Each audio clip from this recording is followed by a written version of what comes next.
Getty. Trump invited Putin to the U.S. during their March 20 phone call. It has been confirmed the announcement, which was confirmed by the White House, comes just after the U.S. expelled 60 Russian diplomats over the poisoning of former spy Sergei Skripal, and amongst a steady drumbeat of aggressive and destabilizing actions by the Kremlin. The Kremlin said no preparations had been made by the time the U.S. expelled the diplomats last week. Russian officials said they are worried the plans for a summit meeting in the U.S. might be derailed by the latest spiral of tit-for-tat sanctions over the alleged Russian Novichok attack on the ex-Russian double agent and his daughter, Yulia Skripal. When our presidents talked on the phone, Trump proposed to conduct the first meeting in Washington. In the White House, Yuri Ushakov, Mr. Putin's foreign policy advisor, told Russian media, when our presidents talked on the phone, Trump proposed to conduct the first meeting in Washington, in the White House.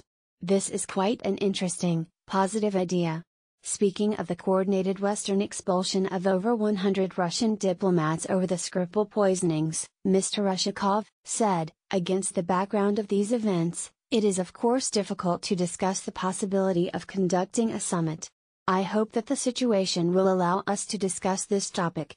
It was Washington's largest ever expulsion of alleged intelligence officials at one time, and included 48 diplomats attached to the bilateral diplomatic mission in New York and Washington, and 12 further diplomats attached to the Russian mission to the United Nations. Mr. Trump has not mentioned the Salisbury attack or the expelled diplomats in recent tweets or remarks, and the State Department confirmed on Monday that Russia would be able to replace the expelled officials. A State Department spokesman said, the United States has expelled 48 Russian intelligence officers, but it is not requiring the Russian bilateral mission to reduce its total number of personnel. Getty. The announcement comes after the coordinated expulsion of over 150 Russian diplomats. As with similar incidents in the past, the Russian government remains free to request accreditation for vacant positions in its bilateral mission. Any requests for new diplomatic accreditation will be reviewed on a case-by-case basis.